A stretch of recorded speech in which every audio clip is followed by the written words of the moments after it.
Hello everyone, welcome to this channel. आज हम class 8 science new NCERT book Curiosity का chapter 1 discuss करेंगे। तो चैप्टर का नाम है exploring the investigative world of science, यानी कि हमारे चारों तरफ जो साइंस मौजूद है उनको इन्वेस्टिगेट करना, उनको खोजना और उनको समझना। हम एनसीईआरटी की लाइन बाय लाइन रीड करेंगे एंड समझेंगे। ठीक है, तो चलिए स्टार्ट करते हैं। यहाँ से स्टार्ट होगा हमारा chapter. Our journey with Curiosity into the world of science continues in grade 8। ठीक है, यानी कि हम ग्रेड 8 के लिए कंटिन्यू कर रहे हैं। तो उसके बाद लिखा है we hope you bring along the spirit of adventure कर रहे हैं and exploration that has guided us so far, यानी कि हम चीज़ों को एडवेंचर कर रहे हैं एंड उसको एक्सप्लोर कर रहे हैं, यानी कि हम ढूंढ कर एक एक चीज़ को समझ रहे हैं। In grade 6 we discovered how science begins with wonder with simple why, यानी कि हमारे चारों तरफ जो साइंस की चीज़ें मौजूद है वो कैसे और क्यों काम कर रही है। तो इन्हीं सारे क्वेश्चंस के साथ हमारा ये वाला चैप्टर भी स्टार्ट होता है। तो चलिए शुरू करते हैं। Next paragraph. In grade 7 we learn that science is always evolving, यानी कि साइंस इवॉल्व हो रहा है। जो पहले एक सिचुएशन था या फिर सिस्टम था वो आज और भी डेवलप्ड है। That each answer opens new questions, यानी कि एक एक हमारा बात एक अलग नए क्वेश्चंस को जन्म देता है। And how our ideas can slowly change as we explore deeper, यानी कि किसी भी चीज़ को अगर हम उसके अंदर ही अंदर हर एक चीज़ को समझना चाहेंगे तो हमारा माइंडसेट भी डेवलप्ड होता है। Now in grade 8 we take the next step, entering the investigative world of science where wonder and evolution come together to form the heart of how science works, यानी कि इस क्लास 8 में हम क्या करेंगे और भी डीप से और भी अंदर से साइंस को समझेंगे ताकि हमें पता चले कि साइंस की चीज़ें काम कैसे करती है। राइट, तो चलिए नेक्स्ट पैराग्राफ की तरफ बढ़ते हैं। नेक्स्ट पैराग्राफ है हमारा we don't want you to stop learn new facts, we want you to learn how to find new facts, यानी कि हम सिर्फ फैक्ट्स जानने के लिए नहीं, हमें सिर्फ फैक्ट्स जानना नहीं है, वो उन नए फैक्ट्स को कैसे खोज सकते हैं उसका आइडिया भी हमें होना चाहिए। Investigation in science means more than just looking at something and asking only simple questions. Investigation का मतलब ये नहीं होता कि एक चीज़ को देखे जा रहे हो और उसके बारे में सिंपल क्वेश्चंस पूछे जा रहे हो।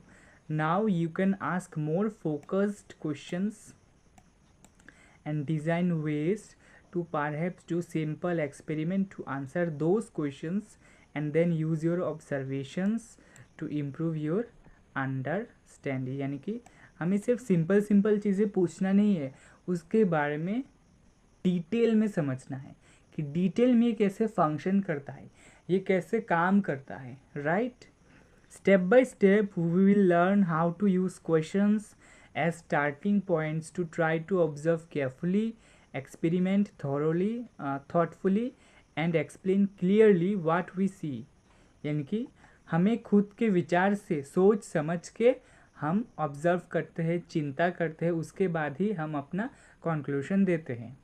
In doing so each of you would not just be learners but also investigators, यानी कि इन सारे एक्टिविटी से हम सिर्फ सीखेंगे नहीं, हम एक्सप्लोर भी करना सीखेंगे। कैसे कोई चीज़ इन्वेस्टिगेट करना पड़ता है, कैसे खोजना पड़ता है उस चीज़ को और भी अच्छे तरीके से जानने के लिए। Right, young scientist exploring real world puzzles, this may range from everyday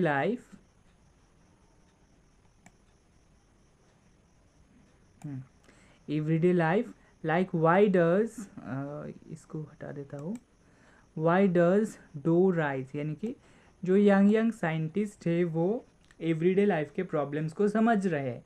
जैसे कि जब हम मैदा माखते हैं, जब हम आटा माखते हैं, तो उसमें जब हम ईस्ट दे देते हैं तो वो डो फूलता क्यों है, यानी कि वो डो पहले तो एक छोटे साइज़ का बॉल होता है मैदा का डो, लेकिन कुछ देर रखने के बाद वो फूल कर बड़ा हो जाता है। तो ऐसा क्यों होता है, इसी चीज़ को समझने के लिए हमें इन्वेस्टिगेशन करना होगा। To the bigger mysteries of earth and beyond like is the world getting warmer, यानी कि डे बाय डे हमारा अर्थ गर्म क्यों होता जा रहा है, इन्हीं चीज़ों को सोचने के लिए, समझने के लिए और एक्सप्लोर करने के लिए हमें इन्वेस्टिगेशन करना चाहिए, राइट। देखते हैं नेक्स्ट पैराग्राफ।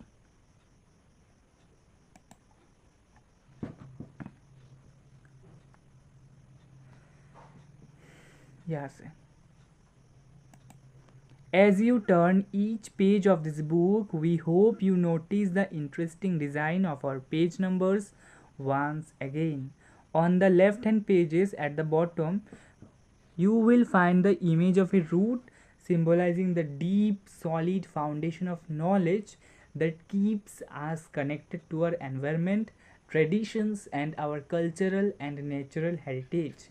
यानी कि इस बुक के हर एक पेज में हमें लाइंस का कुछ इंटरेस्टिंग पैटर्न दिखेगा, जिसे हम समझेंगे। हमारे एक नेक्स्ट पेज में एक रूट दिखेगा, ठीक है, जो पेड़ों का जड़ होता है ना, उसको रूट बोलते हैं। और इसी के साथ हमारा ट्रेडिशंस, हमारा कल्चरल एंड नेचुरल हेरिटेज, यानी कि जो नेचर में पाया जाता है, जो प्राकृतिक सौंदर्य है हमारे चारों ओर, हमारे देश में, उसी को हम इस बुक के थ्रू हर एक पेज में इंट्रोड्यूस करेंगे, राइट। देखते हैं next page, next paragraph. On the right hand pages in the top corner, you will find a kite soaring in the sky, reminding us that curiosity must take flight if we are to explore the unknown.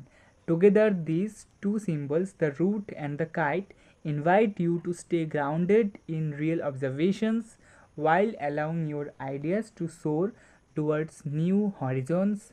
Remember, investigation in science works best only when we balance the solid ground of careful observation with the freedom of creative thinking.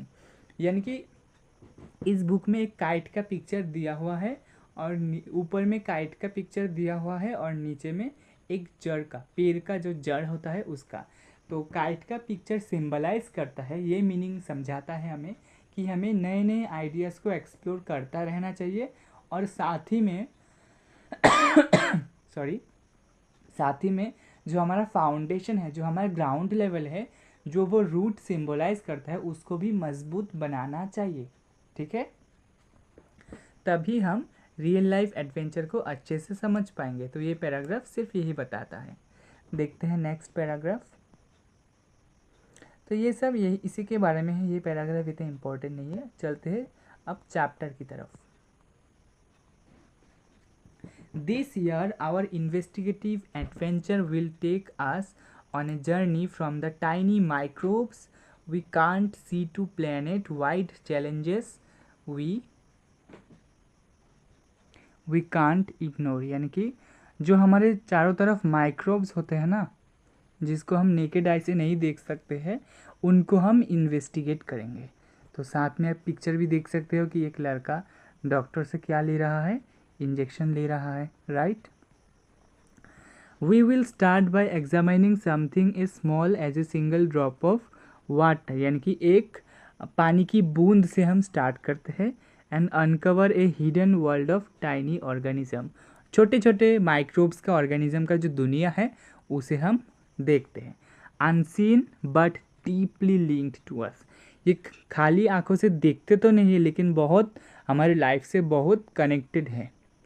Some of these are invisible helpers that help us digest our food or produce medicines, while others can be harmful, causing infections। यानी कि कुछ तो ऐसे bacteria होते हैं जो हमारे लिए अच्छे होते हैं, वो हमारे फूड को डाइजेस्ट करने में हेल्प करते हैं और मेडिसिन्स को प्रोडक्शन में हेल्प करता है, लेकिन कुछ माइक्रो ऑर्गेनिज्म हार्मफुल भी होते हैं जो इन्फेक्शंस पैदा कर सकते हैं, ठीक है। But what does our body need to stay healthy? How do we fight these infections? लेकिन क्या होगा अगर हमारा बॉडी चाहे कि हेल्दी रहना, लेकिन उसमें क्या होगा, हमारे बॉडी को उस माइक्रोब से फाइट करना होगा इन्फेक्शंस रोकने के लिए। We will find out how nutritious food, exercise, medicines and vaccines help us stay healthy and fight infections. और हमें इन्फेक्शंस से बचाने के लिए एंड हेल्दी रखने के लिए क्या क्या चीज़ ज़रूरी है? Nutritious food, exercise, medicines and vaccines. But that's just the beginning. In today's world, science does play a major role in improving our life. और आज की दुनिया में साइंस की चीज़ें हमारे लाइफ को और भी इजी और भी बेहतर बनाने के लिए यूज़ होता है। ठीक है, चलते हैं नेक्स्ट पैराग्राफ पर। हाँ, यहाँ से for example, we use electric current in many ways to help our lifes easier. हमारे बहुत सी डे टू डे लाइफ की चीज़ों में हमारा करंट यूज़ होता है। We depend on the heating effect of electric current to keep us warm while the magnetic effect helps motors run and machines functions. यानी कि heating effect of electric current क्या help करता है? हमें गर्म रखने में हेल्प करता है, जहाँ पर मैग्नेटिक इफेक्ट क्या करता है? मोटर्स में यूज़ होता है। ठीक है, this phenomena depend on fundamental forces. So after watching electricity do work, we move on to study these forces themselves, starting with those that make objects speed up, slow down or change directions. तो इन सारे functions को perform करने के लिए कुछ forces act करते हैं, जिनको हम अभी पढ़ेंगे। Understanding forces helps explain why a ball thrown up in the air falls back to the ground और why a car stops when the brakes are applied। तो इन फोर्सेस को समझने के लिए हमें ये क्वेश्चंस दिमाग में आने चाहिए कि जब भी हम किसी बॉल को ऊपर में फेंकते हैं तब वो नीचे ही क्यों गिरता है, राइट? और जब कोई कार में अगर ब्रेक अप्लाई किया है तो वो कार रुक कैसे जाती है, तो ये फंक्शंस कैसे परफॉर्म होते हैं, इन्हीं क्वेश्चंस का जवाब ढूंढने में हमें हेल्प करेगा हमारा क्यूरियोसिटी माइंड। ठीक है, नेक्स्ट पैराग्राफ है, this also lead us to the idea of pressure. तो इसी के साथ हमारा प्रेशर का आइडिया भी डेवलप्ड होता है। How the force is distributed over an object. यानी कि प्रेशर का डेफिनेशन क्या हो जाएगा कि कोई भी फोर्स एक ऑब्जेक्ट पर कैसे डिस्ट्रीब्यूट होता है, राइट? ठीक है, यानी कि कोई भी प्रेशर क्या होगा, कोई भी फोर्स एक ऑब्जेक्ट पर कैसे डिस्ट्रीब्यूट होता है। The same concept of force and pressure also decide how air moves. और इसी कॉन्सेप्ट से हमें ये पता चलेगा कि एयर कैसे मूव करता है, हवा कैसे मूव करता है। A small difference is in pressure can result in a gentle breeze. यानी कि अगर प्रेशर में कम डिफरेंस आए तो जेंटल ब्रीज का फॉर्मेशन होता है, while a strong pressure difference can lead to a strong winds and sometimes even cyclones, जैसा कि पिक्चर में दिया हुआ है। ठीक है, ये वाला जो पिक्चर है इसी में। तो यानी कि हमें क्या पता है, जो साइक्लोन्स होते हैं वो किससे प्रोडक्शन होता है? Difference in pressure. ठीक है, और डिफरेंस कैसा होना चाहिए? स्ट्रॉन्ग डिफरेंस होना चाहिए। यानी कि एक तरफ का प्रेशर, हवा का प्रेशर कुछ और है और दूसरी तरफ का हवा का प्रेशर कुछ ज़्यादा है। तो जहाँ पर ज़्यादा प्रेशर है वहाँ पर क्या होगा? साइक्लोन्स प्रोड्यूस होगा, जैसा कि इस पिक्चर में आप लोग देख सकते हैं वैसा, right? Moving to the next paragraph.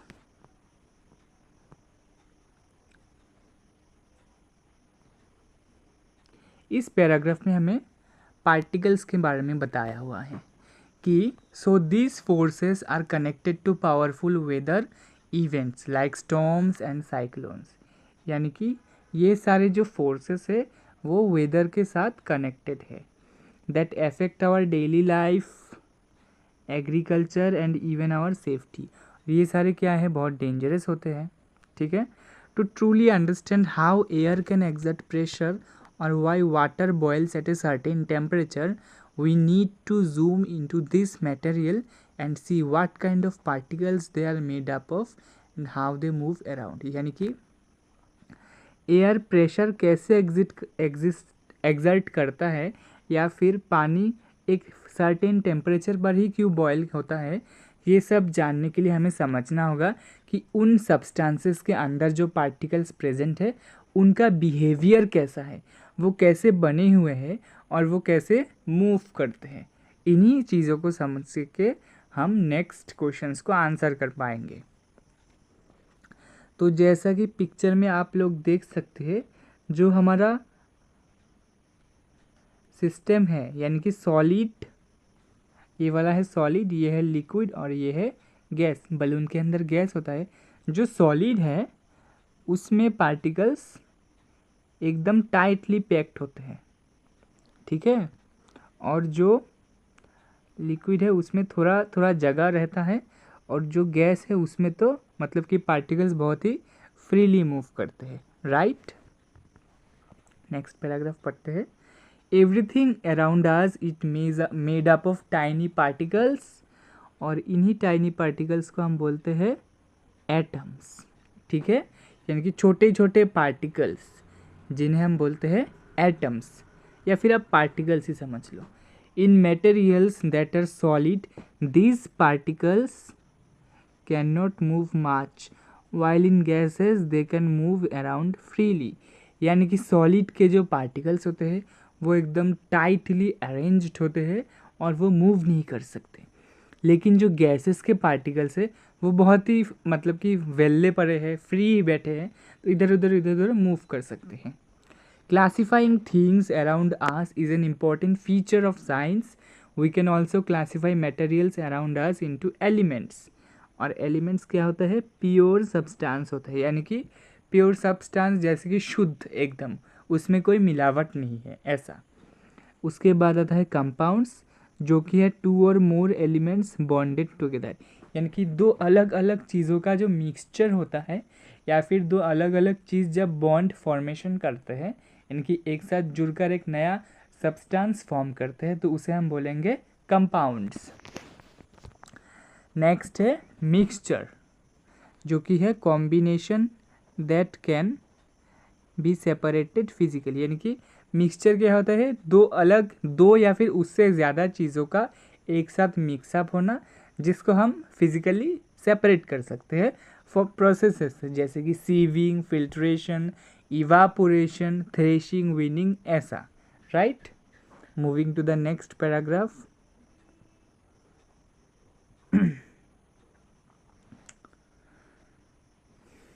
Once we know how particles combine or mix, we can then understand solutions. For example, how sugar dissolves in tea to make it sweet. यानी कि solution क्या होता है, दो चीज़ों का mixture जिनमें से एक चीज़ वाटर होगा या फिर लिक्विड चीज़ होगा, ठीक है। जैसे कि टी में हम शुगर ऐड करते हैं मीठेपन के लिए, ठीक है, या फिर कोई और भी मिक्सचर एग्जांपल ले सकते हैं, और सॉल्यूशन होगा ये वाला, राइट। सॉल्यूशन होगा आपका ये वाला,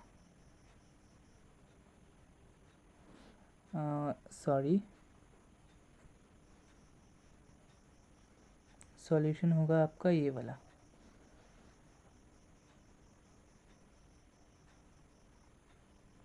ठीक है, ऐसा होगा आपका solution. Moving to the next paragraph. From the world of particles and mixture we then move into the world of light, यानी कि पार्टिकल्स हम समझ लिए और मिक्सचर भी हमने समझ लिया, अब हम लाइट की तरफ बढ़ते हैं। We will study how light rays reflect, light rays reflect कैसे करती है। रिफ्लेक्शन आप ऐसे समझ सकते हो कि जब भी हम कोई बॉल एक वॉल के ऊपर मारते हैं तब वो क्या करता है, वो बॉल बाउंस बैक करता है। तो इसी तरह जब हम लाइट को एक मिरर पर मारते हैं तो वो क्या करता है, लाइट बैक करता है, और इसी बैकिंग ऑफ लाइट को हम बोलते हैं reflection of light, right. And curved mirrors की स्फेरिकल मिरर्स, जैसे कि गाड़ी का जो रियर व्यू मिरर होता है वो एक कर्व्ड मिरर होता है। And bends when passing through lenses and helps us understand the working of many objects around us। यानी कि जो लेंसेस में लगा हुआ होता है वो भी एक टाइप का मिरर का जैसा ही फंक्शन करता है, जो कि लाइट को बेंड करता है और हमारे डे टू डे लाइफ के ऑब्जेक्ट्स को देखने में हेल्प करता है। ठीक है। The bending of light explains what happens when we see an image in a shiny metal spoon, or how corrective glasses help many of us see clearly। तो इसी लाइट का जो बेंड हो जाना उसी चीज़ को हम यूज़ करके हमारे डे टू डे लाइफ में यूज़ करते हैं। जैसे कि स्पून में अगर हम देखें तो हमारा उल्टा इमेज फॉर्मेशन होगा। आप घर में ट्राई करके देखना।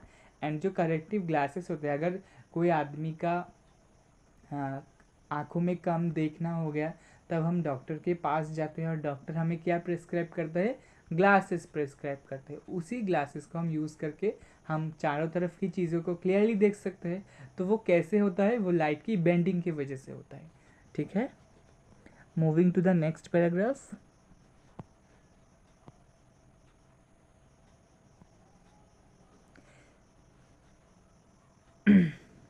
It's not just a polished mirror that reflects light.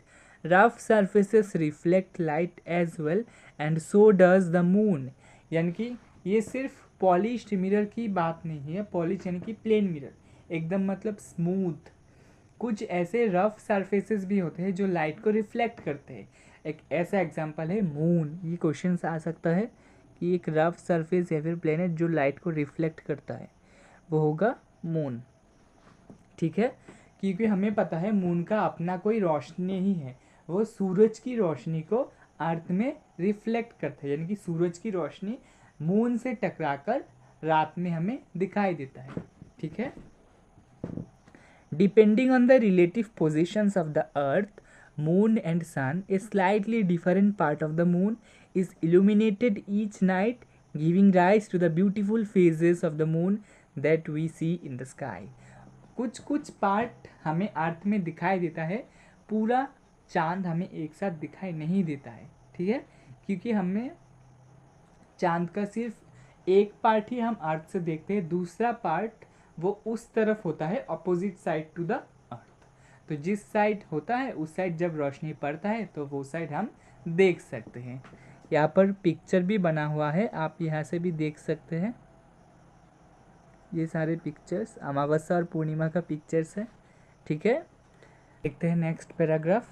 Watching the periodic cycles of the moon's phase allowed humans to come with the first calendars. यानी कि जो हमारा पहला कैलेंडर था वो मून के पोजीशंस को देखकर ही बनाया गया था। ठीक है। यही रहा मून का पोजीशंस।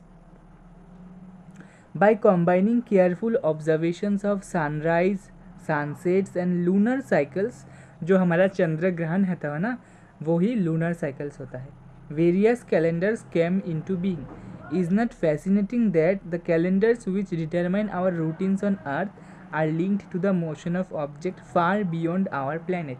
यानी कि ये एक बहुत ही इंटरेस्टिंग चीज़ है कि एक ऐसा ऑब्जेक्ट जो हमारे प्लेनेट से बहुत दूर में स्थित है, उसके पोजीशंस के बेसिस पर हम अपना कैलेंडर बना रहे हैं। और ये किससे बना हुआ है, जो हमने हमारे जो पूर्वज है उसने उन लोगों ने कैसे बनवाया है। सनसेट का टाइमिंग देखा, सनसेट का पोजीशन देखा कि सनसेट कैसा होता है। Sorry, please ignore the noise in the background. Sunset कैसा होता है, सनसेट का पोजीशन क्या है, सनराइज़ का पोजीशन क्या है, और लूनर साइकिल्स का टाइमिंग क्या है। उन सारे चीज़ों को सोच के समझ के ध्यान में रखने हुए उन लोगों ने कैलेंडर बनवाया है। राइट। देखते हैं नेक्स्ट पैराग्राफ।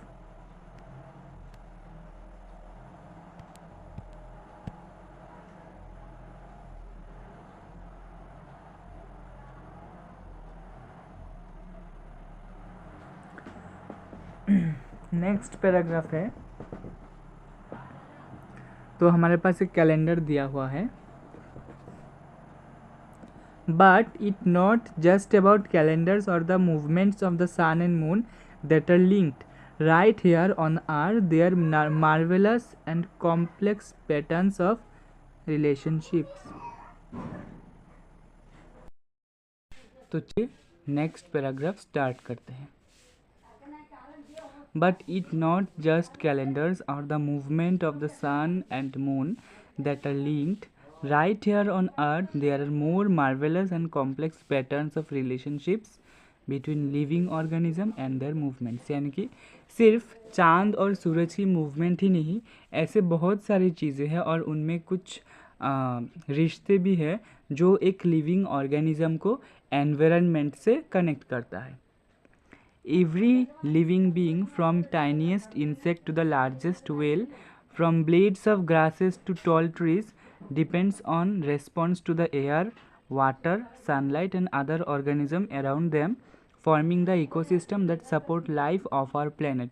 यानी कि हमारे पृथ्वी में जो भी जीवन है वो सारे किसी ना किसी तरीके से हवा पर डिपेंड करता है, हवा पर रिस्पॉन्ड करता है, पानी पर भी रिस्पॉन्ड करता है और सनलाइट पर भी रिस्पॉन्ड करता है, और उसके चारों तरफ जो भी अदर ऑर्गेनिज्म प्रेजेंट है उसकी तरफ बिहेव भी करता है, जिसकी वजह से हमारे पृथ्वी में लाइफ या फिर जीवन अभी भी टिका हुआ है, जो कि इकोसिस्टम को बैलेंस करता है.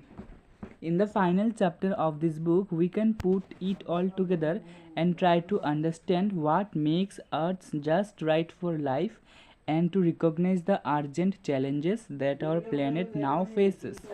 यानी कि इस बुक के लास्ट चैप्टर में हमें ये समझाया गया है कि अर्थ को वो कौन सी चीज़ लाइफ के लिए परफेक्ट बनाती है जो कि चैलेंजेस को एक्सेप्ट करके भी अपना जीवन को कंटिन्यू कर सके. तो ये नेक्स्ट पैराग्राफ हमें बोल रहा है, most importantly the earth lies at the perfect distance from the sun where water remains liquid and it has an atmosphere that provides the oxygen we breathe while shielding us from harmful ultraviolet rays. यानी कि ये बहुत ही ज़रूरी चीज़ है कि हमारा जो धरती है वो सूरज से एक परफेक्ट डिस्टेंस पर स्थित है, जो जहाँ पर पानी लिक्विड स्टेट में एग्जिस्ट करता है और जहाँ पर एक एटमॉस्फेयर है, यानी कि जो हमारे लिए ऑक्सीजन प्रोवाइड करता है जब हम सांस लेते हैं और हमें बचाता है सूरज के हार्मफुल यूवी रेज से. ठीक है.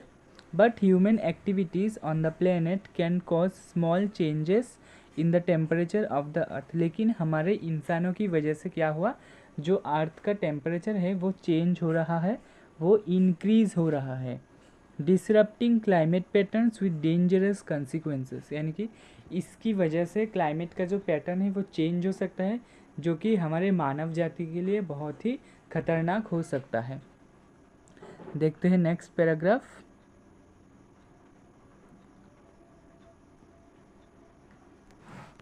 As the heart of both the problem and any possible solution is us, we are the ones influencing Earth's climate. यानी कि इस पृथ्वी के परिवर्तनीय यानी कि चेंज होते हुए क्लाइमेट के लिए हम इंसान ही जिम्मेदार है.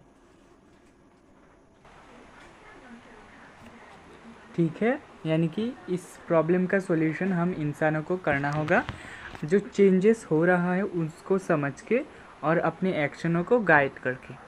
The same scientific principle that we have guided our journey through the middle stages, observing, measuring, experimenting, will be key in helping us protect the delicate balance on which life depends. यानी कि हमें क्या करना होगा, सबसे पहले हमें observe करना होगा कि कौन सा चीज़ कैसे हो रहा है, उसके बाद उसको मेज़र करना होगा कि कितने अमाउंट में हो रहा है, एंड देन हमें एक एक एक्सपेरिमेंट करके उसका सॉल्यूशन फाइंड आउट करना होगा. The challenges ahead would not always be easy. ये ज़रूरी नहीं है कि बहुत आसानी से हो जाए. We hope some of you will try to solve this difficult problems with curiosity as your guide. यानी कि हमें अपनी चिंता से इन प्रॉब्लम्स का सल्यूशन करने की कोशिश करना चाहिए. देखते हैं next paragraph.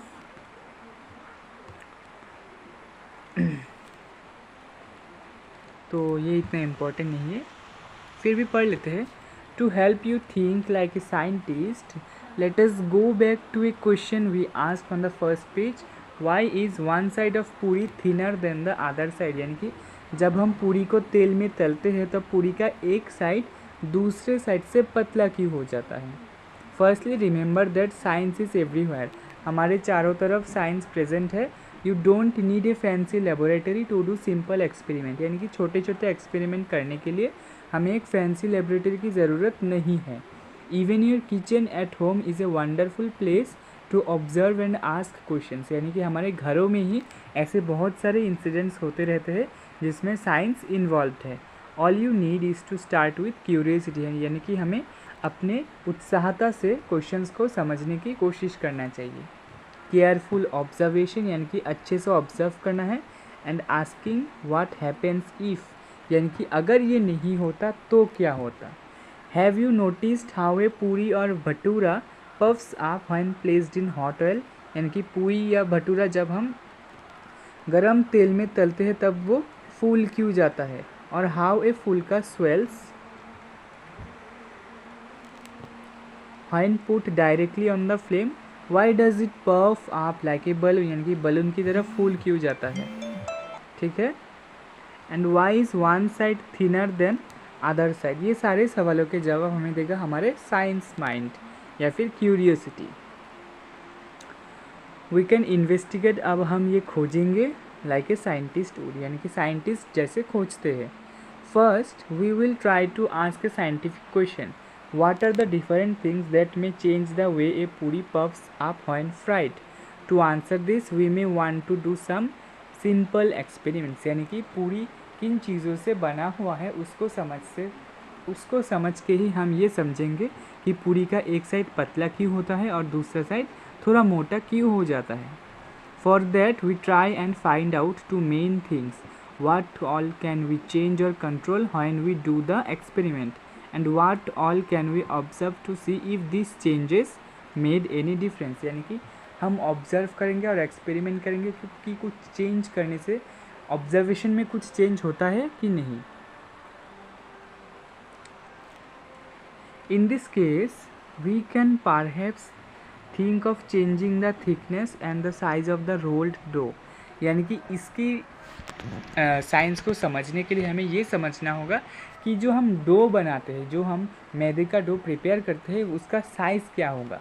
We could also try to use different types of flour, आटा, मैदा, इसमें हम कोई भी यूज़ कर सकते हैं, आटा भी ले सकते हैं, मैदा भी ले सकते हैं। While frying the puri we can also change the temperature of the hot oil और try and drop the rolled dough into the oil in different ways. Drop it vertically, यानी कि एक एक्सपेरिमेंट या फिर एक एक्टिविटी के थ्रू हमें ये करना होगा। ठीक है। नेक्स्ट पैराग्राफ देखते हैं। However, to make sense of the changes, we also need to think of what we can observe or measure. Some of these may have just yes or no answers. In some cases, there might be a number we can measure. Maybe we can start by checking whether the puri puffs up, yes or no, or we can measure the time it takes to puff up. यानी कि कुछ समय भी ले सकता है या फिर जल्दी जल्दी भी फूल सकता है। We can check whether a very thick layer of dough still gives a thin side to the puri, यानी कि जो मोटा साइड है वो पतला हो रहा है या फिर यही नहीं हो रहा है। Further while doing such experiments it is better to change only one thing at a time while keeping the other conditions same, यानी कि किसी भी एक चीज़ को जब हम चेंज करेंगे तब यही अच्छा होता है कि बाकी सारी चीज़ों को हम सेम रखें, तभी हम जो चेंज किए हैं उसकी वजह से जो नया चेंज डेवलप हो रहा है उसको अच्छे से ऑब्जर्व कर पाएंगे। For example, if we wanted to see the effect of boiling hot and not very hot oil, we would use circles of dough of the same thickness and drop them in the same way. It is also a good idea to keep notes of everything that you see and sense when